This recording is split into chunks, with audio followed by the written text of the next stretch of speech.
Hi everybody. I'm about to start making apple pie. So this is the apple pie sheets. There are 2 of them, makes 8 apple pie bites. This is what to cut it with. This is the filling. I have some from yesterday and some from today. This is cheesecake that was frozen, now it's unfreezing, and I'm gonna put them here. And I need on the top egg yellow to frost them on the top before I bake them. But this is not what I'm gonna be talking about. I will be probably putting this foam, like, I don't know, where should I put this foam?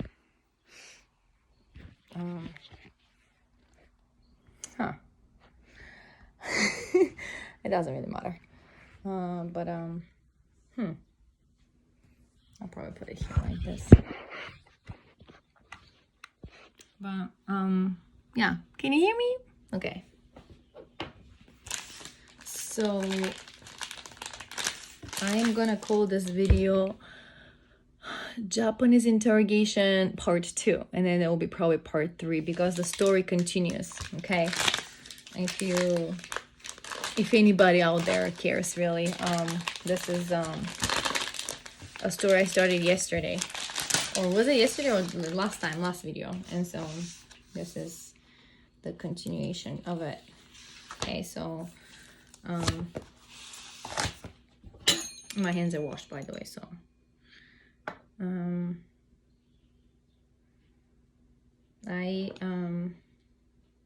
I'm really amazed of how teachers can actually take sides. And here's the development of the story. So our son came home yesterday as he was interrogated, as well as the other boys again, and that little jerk that they don't include him in their play or hanging out on Saturdays, talked to the teacher again on Monday, and then but the previous time she talked to them, she threatened the rest of the boys that if they do that one more time and exclude him, she will call the principal, and it's gonna get ugly. So just to scare them, right? And so they didn't really take it, like, I don't know if they're kids, they don't really think about, okay, we want to be interrogated by the principal. So but they played on Saturday together again, like I told you, even if my oldest had his brother's birthday upstairs, he still played with his friends. They still came, and I didn't say anything to them. I was not even there with them because we were upstairs with other friends and the other boys and the kiddos, the tweenies. They're napping right now in the other room, so I can do all this. So she kept her word. She called the principal, and he came like all fast and furious, like backing her up, which she backs up that little nasty bully and his mother. And I think she's really stuck with the idea that the boys are doing this on purpose, and like they avoid him purposely. They just they don't do things to make people angry. They just literally come here. They close the door of that room, and they just play in Fortnite until 5 o'clock, and then they just spread. And sometimes they go out, play a little bit just for change of atmosphere, but that's about it, you guys. Seriously, that's all they do. They play. They don't really talk trash about people in the meantime. And I know because my other boys sometimes hang out with them, and they don't say anything like that. They don't, I understand some Japanese to the point where I know if they're talking about somebody or not. They're not. They're just simple boys. They just play together games. And just because that dude doesn't have a game device, that he makes himself feel like he's like, oh, the poor little guy. And he fabricates stories. He portrays himself to his mom as the victim. And so because of that, she goes to the teacher and she says, well, this is what nastiness they do to my son. That's unfair. They're bullying him. And the thing is, like, the teacher, the homeroom teacher, thinks that my son is the leader of the thing, and then the other boys are just following him, kind of like he's setting the tone for hating him or something, or avoiding him. And that's so not true. And then she's been trying nothing but like making them include him, and she's basically forcing them to be friends with him. And I don't think that ever works for people to be forced to. I don't even, when I think about it, how did arranged marriage ever worked? I have no idea, you guys. Seriously, you cannot force people to be friends, let alone to be married to somebody you don't even know. This is just gross. I don't know. But there's like this movie, Halloween movie, with puppets, like the jack-o'-lantern type of style. What was it called? The one that one has the same thing. Yeah, arranged marriage. Anyway, so yeah, long story short, he's the bad guy, and then the kocho sensei, the the principal, sits down with them, and he tells them how they're the bad guys. And yeah, he tells them that they're the bad guys, and they have to change, and then they have to start including him too. And their homeroom teacher is like really bad-mouthed, like really rude, kind of speaking down on the kids a lot. And so my son decided not to go to school today. He was really stressed, he was mentally drained, and he decided not to go today, and he's not gonna go tomorrow as well. And we're planning to have a family trip out of town anyways, for renewal documents and stuff. So he's not gonna be, all the boys are not gonna be at school by the end of the week. So next time he's thinking to go to school is like Monday. But that's not the point. The point is like, you don't trust your teacher. You cannot trust your teacher. You cannot trust your principal right anymore. They make you feel like you're the bad guy. And do you understand, you guys, the magnitude of the of lame situation? So here's what really is happening. Okay, my son and I think 1, 2, 3, 4 more boys. So there are 5 of them, okay? And that guy is the 6th one in the class, I think. And that's it. They're just six boys. So they come to our house to play on Saturdays, Fortnite, for like 3 hours, like from 2 to 5. And then they just chill after that a little bit, and they head home with their bikes. And they've been doing that for like I believe more than 2 years. They've been doing that for 2 years at least, because at 4th grade, yeah, he's 5th grade now. So at fourth grade is when you're allowed in Japan to go without an adult with a bike outside and with a helmet, because they learn at 3rd grade you learn to ride a bicycle at school. So that's for everybody. That means everybody learns to, in Japan, everybody learns to swim, and everybody learns to use a bicycle, because this is a country where people use bicycle a lot, so it's handy. So they basically make you buy a bicycle and bring it to school for like a period of 2 weeks, and then during PE classes you go outside and you ride a bike. So at 4th grade you're allowed to go.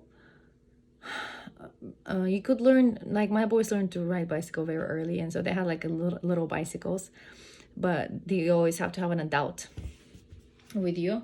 But when you're 4th grade, you can go to, like, say, friend's house and play and come back without the parent picking you up and stuff like that.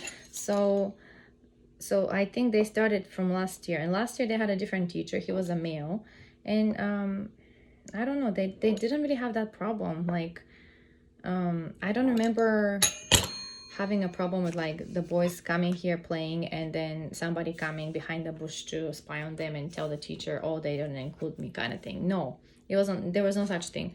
This year with this teacher, I guess the mom, I don't know what happened. I don't know what triggered that boy to decide to try to split the boys. I think he's basically really angry with my son. I think that's what it is, because the teacher is convinced that my guy is the bad guy, and I don't really know why.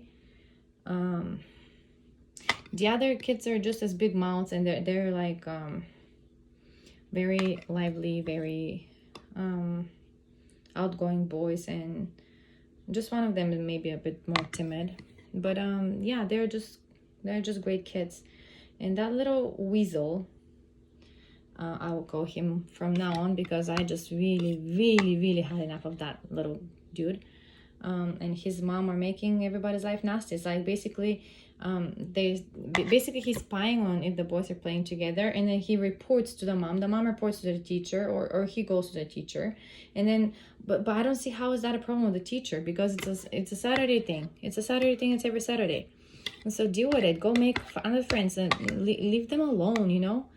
No, he has to just make everybody's life miserable. So can you see how lame the whole situation is, and how miserable everybody's because that one person decides that he wants to be included, and it's just, and how he portrays is that he's the victim and they're the bad guys. So the principal is like, you're the bad guys, you have to change. I don't. Anyways, I don't know how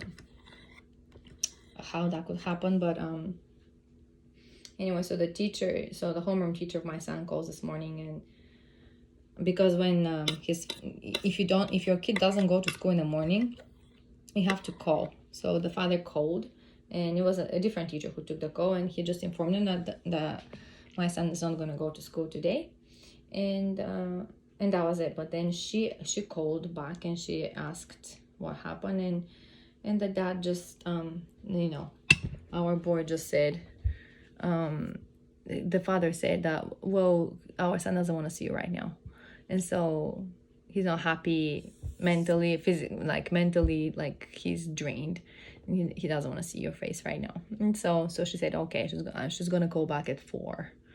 I don't know what they're gonna talk about. I don't know where the mom and her opinion is in this whole situation. Probably nowhere, because I don't get to have an opinion here. Who am I? He can handle it by himself. He can tell them, because he's an educator. He can see it through his lenses of education. He's a PhD. She's nobody, right? So I don't know. See, there's like so much layers of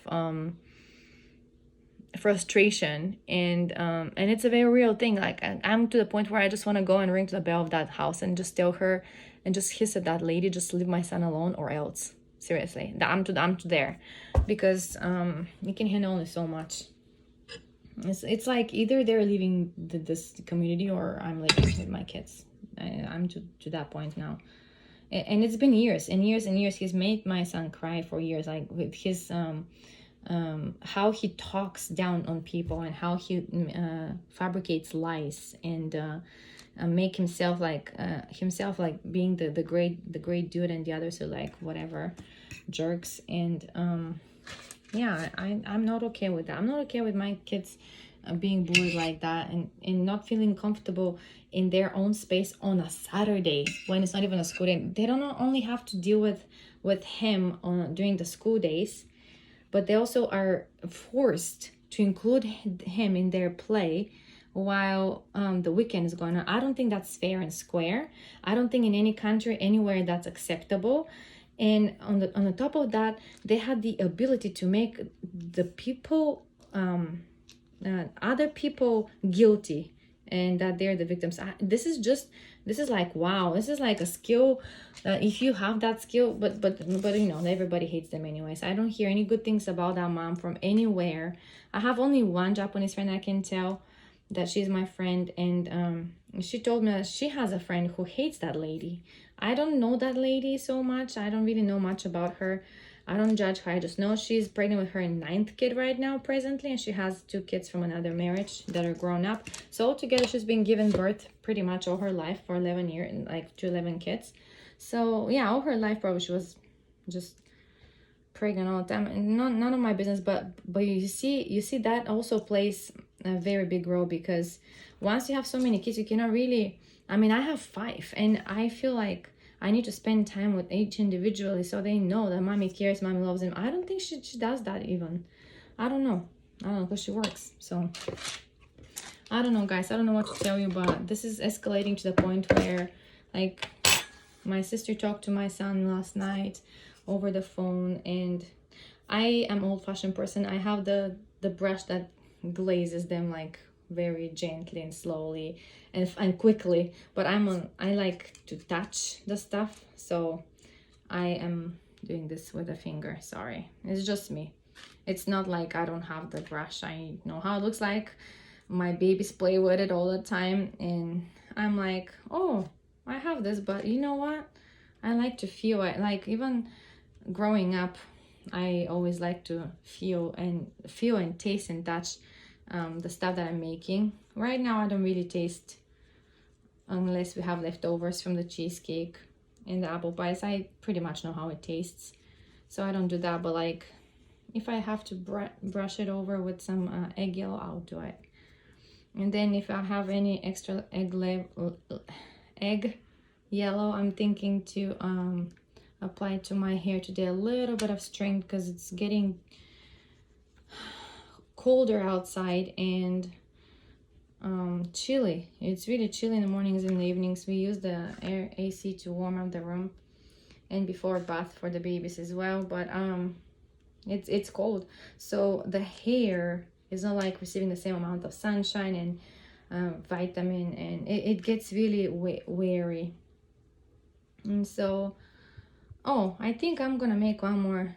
Never mind, I'll make one more pie sheet pack and bake, and whatever's left over we can eat. This morning we ate for breakfast this apple pie bites. They were really yummy. The babies didn't like it though. I think my baby girl tried. She just started from the top, but my baby boy ate later just one bite, and they like to eat the filling, the apple part. But yeah, I enjoy baking because if people like it, makes me happy, and it's food that is like food for the soul. It's not like something you eat every day.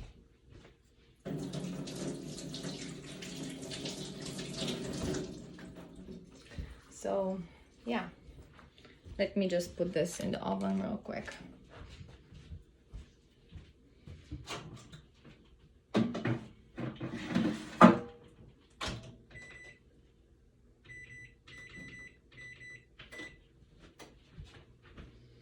All right, I will make the second one a little bit afterwards. I like the leftover, the water and the sugar and the cinnamon. And this one is strong, so I'm just gonna toss it. But cinnamon I put in my hot chocolate. Do you guys know? When you make hot chocolate, okay, I'll tell you my recipe, okay? That's the one I like. I don't like it with just water or just milk, because with the milk it's just really, sorry, I'm rinsing this one. With milk it's really rich and it makes me sick. With water I could handle better. But I'll tell you my recipe. You get your Swiss Miss in the mug, and you pour the hot water, but like not all the way to the top. And then you put some cinnamon, like a brush, just a little quick shake, and then you top it up with a little bit of milk at the end on the top, and you mix that thing, and it's just so great. It's so good. But anyways, yeah, let's see how the story goes. But I think it's important to share. It's important for me. I cannot keep it, and there's like, I'm screaming inside of myself. I want to go and talk to that stupid teacher, and I here's the thing. I do respect teachers. I know it's not easy to be a teacher. I know, because I've been in schools and for almost 5 years, and I'm obviously going back in March and April when the new school year starts probably. But I'm thinking threatening the children with the principal is gonna come, and he's this monster. And I always have the image of the principal should be a guy you look up to, the wise man who has an advice because he is experienced, and he's the guy who is supposed to have your back and not necessarily agree with you, but talk to you in a way like a mentor. Like that's how I see a principal, not like the scary monster that's gonna come and yell you down and make you feel like this little. And I don't know, that's not how I see principal, but that's how she uses the principal in the school in this particular situation. If the 5 boys don't start hanging out with the sixth one, which they do at school. They include him. You know, you have to understand that at school, everybody. So this is where in the Japanese mentality, I think I mentioned it in the last video, but I'll repeat it. In the Japanese mentality, everybody's doing everything together. The spirit of togetherness is something you cannot really hide from unless you go on an island or leave the country, seriously. And live on an island by yourself, like Robinson Crusoe or something like that. You know what I mean? So, in the spirit of togetherness, it's not allowed to leave the one behind. And especially in a small class like this with 6 boys and 7 girls or something like that. It's a small class, it's a small school. So there is like upcoming, I don't know if it happened already or it's about to happen, but they are going to have elections for a new mayor. And so there are 2 candidates, and then they're meeting with people around, and moms, of course, you know, they want to hear about, oh my gosh, if I had a chance to talk to them. Not that they're gonna go and change, but they, you know, they pretend that they care, that they want to listen to what the people have to say. And so that little weasel and his mom, she demands that little school is closed, and it's closed down, and then they merge the kids to another school, bigger school, so that there's no, so the problems blend in and kind of like, you know, that. So for example, 5 boys against 1 is not like, he will be surrounded by other lots of kids, like classes will be bigger with like 20 plus 30 plus kids, and so it will be better for her son.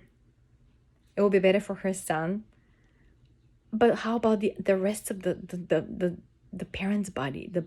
Like, that school has like, I think there are less than 100 kids, 70 something, I'm not sure now the number, but oh dear, let's close the school down because this one jerk of a mother decides to it's gonna be good for her kid.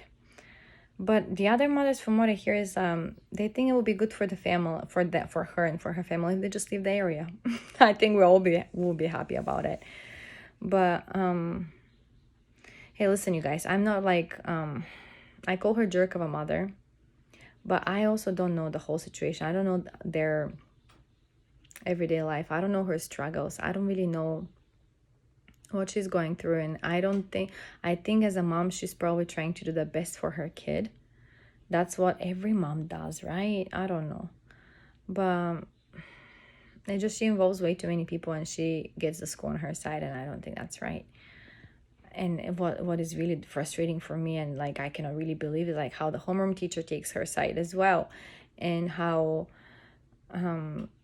that little weasel thinks, you know, he's got the teacher in his pocket, and he enjoys watching them in being interrogated, passing by with like this grin on his face. And my son saw that. He saw him kind of like, you know, your friends when you know their facial expressions because you spend every day with them, so you kind of like know. So he has this grin almost of a face that he really enjoys the show that he's putting up for them. And that's not okay. With that said, I am going to wait for another 18 minutes for the apple pies to finish up, and I will start the second batch. And it's almost 2. At 5 we start selling, and it's gonna be chilly again. It's really chilly in the evenings, you guys. Not fun anymore. But I'm still like, today is gonna be 21 degrees Celsius, the highest. So when the sun is out is nice, but when it's cloudy and the wind is not warm anymore. Well, yeah, we'll make another winter somehow. Yeah, I just thought, you know, from my experience, the 5th graders in every elementary school I've been to are the brightest, the smartest, the brightest and the happiest kids from every grade. Like from 3rd to, I think 3rd, 4th, and 5th are the grades that I like the most, because they're not 1st and 2nd like too little and too like chaotic and not understanding what's going on. 6th grade, they're zombies already. I hate 6th grade. In general, they're like very self-aware, they're very shy, they're like, it's all about the hair and the look, and preteen, I don't like it. But fifth grade is like the best, the best. I just love to play outside with those kids, and I love to make friends with them and talk to them during the recess in the small breaks. I just loved it. And my kid was supposed to have that kind of happy time in fifth grade. And I think from the day that they announced who's going to be their teacher, he came home and he was not happy because she was his teacher. I remember, I believe in third grade too. She was his teacher. Back then, I don't think they had a problem with that. I don't know. I want to ask her about that. See if I could talk to her. I would ask her about how's the third grade for you? Why you're so against the boys right now? Why don't you let them be whatever they want to be on Saturdays? If they want to go fly a rocket on Saturday, that's their business. You know? That's none of your business what they're doing. Even if it's a neighborhood, even if it's out of the neighborhood, even if it's another prefecture, who cares? It's none of your business. Your business is from Monday morning till Friday last period. That's it. All right. I'll keep you posted, guys. This is a story that keeps developing more and more. Let's see what happens at 4 o'clock when she calls the father and when they talk as educator to educator.